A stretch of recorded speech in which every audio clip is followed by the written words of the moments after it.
যে থালায় খাচ্ছ সেই থালাতেই ফুটো করতে বসেছ? এই প্রশ্নটা আমার দিকে ছুঁড়ে দিতে পারেন যে কেউ, কারণ যে প্ল্যাটফর্মে বসে কাজ করি সেই প্ল্যাটফর্মের নামেই নিন্দার খাতা খুলে বসেছি এখন।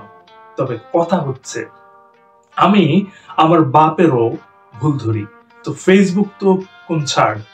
তো যা বলছিলাম ও কেন বলছিলাম, আজ আমি ঘটনাচক্রে ৩-৪টে ভিডিও আমার ফিডে আসতে দেখি এবং সেই সবকটি একই জাতের।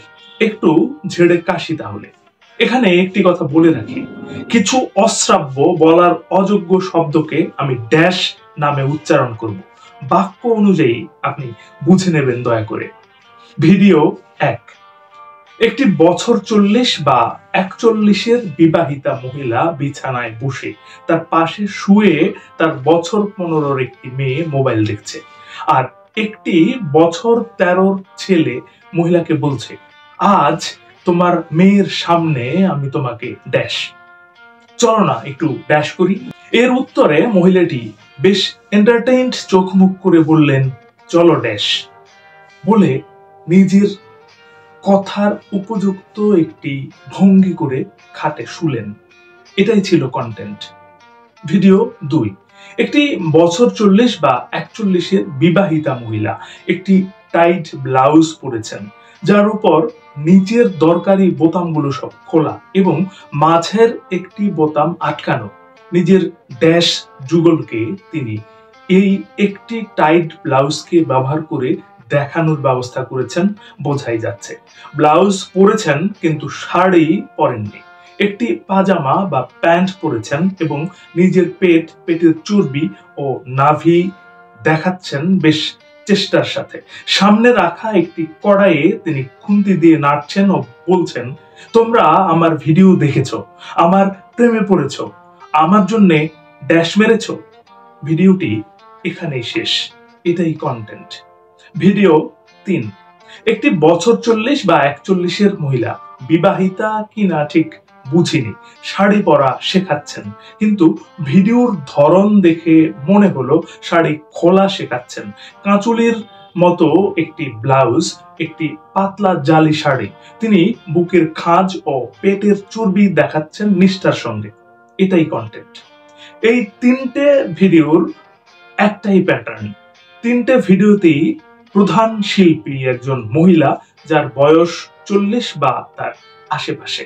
এরা হয় নোংরা সস্তার ফ্ল্যাট বা দামি চকচকে ফ্ল্যাটে বসে এই সেমি পানো ভিডিওগুলো তৈরি করেন।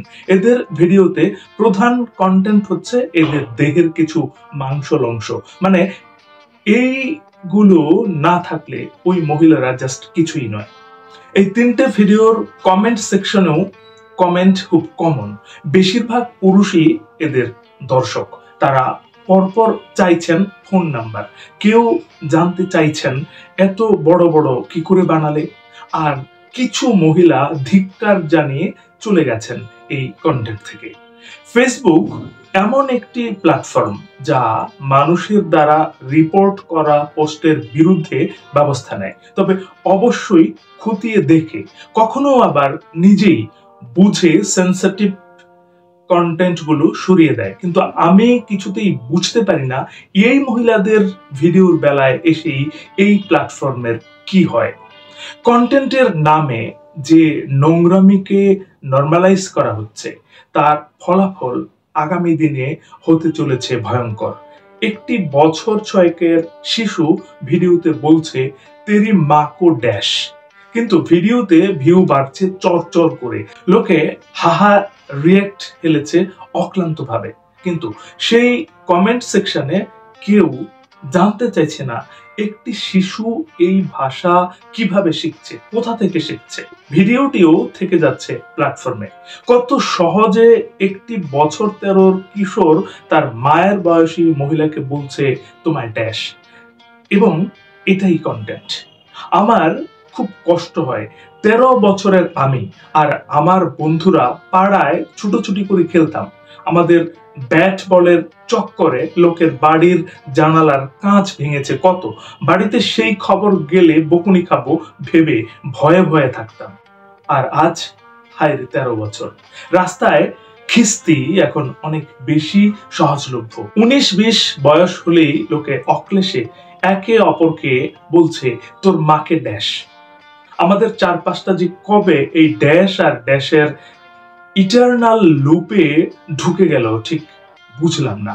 এই ভিডিওগুলোতে কখনো খুব বেশি ভিউ হয়, আবার কখনো কোনো কোনো সময়ে তেমন একটা ভিউ হয় না। তাহলে এরা এই ভিডিওগুলো থেকে উপার্জন করে কি করে? ভাবলে বোঝা যায় ঘুরপথে। মানে উপার্জন লুকিয়ে আছে ওই যে ফোন নাম্বার চেয়েছিল সেই ফোন নাম্বারের গল্পে। শেওড়াতলি ছদ্মনাম। শেওড়াতলির ওপর দিয়ে যখন ঢাকাগামী ট্রেন যায়, সেই ট্রেন থেকে ওখানকার একটি পুরনো যৌনপল্লী দেখতে পাওয়া যায়। সেখানকার যৌনকর্মীরা সেখানে কেউ এসেছেন ভাগ্যের ফেরে, আবার কেউ দারিদ্র্যের তাড়নায় কোনো পথ না পেয়ে।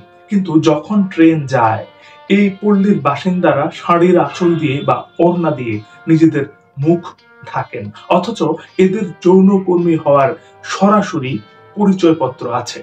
আমাদের সমাজ এই মানুষগুলোকে রেন্ডি বলে হাসে, বেশ্যা বলে খিস্তি দেয়, দাঁত বের করে আনন্দ পায়, কিন্তু তাদের জন্য বিকল্প আয়ের উৎস তৈরি করতে পারে না। উল্টো দিকে নির্লজ্জের মতো নিজের শরীর সোশ্যাল মিডিয়াতে দেখিয়ে নিজেদের প্রোফাইলে ডিজিটাল ক্রিয়েটর লিখে রাখা জঞ্জালদের লাখ লাখ ভিউ দিয়ে মাথায় তোলে। আমি কষ্ট পাই, ব্যথিত হই। আপনি ভাবতেই পারেন যে এটা ন্যাকামি। কষ্ট পাই এটা বলছি বলে ভাবতেই পারেন। আমার কিছু যায় আসে না। ঠিক যেমন এই বদমাইশ জঞ্জালগুলো যতই অপরাধ দিনের পর দিন করুক, তাতে ফেসবুক বা সমাজের আসলে কিছুই যায় আসে না। আসলে আমরা এই কোন বর্বর সময়ে এসে উপনীত? আপনাদের বিবেকের কাছে প্রশ্ন রেখে গেলাম। শেষ করছি তার আগে একটি কথা মনে করিয়ে দিই। এই পৃথিবী তাকেই সম্মান দেয় যে ইউনিক কিছু করতে পারে। ইউনিক কিছু করুন, ভালো শুনুন, ভালো থাকুন। ধন্যবাদ।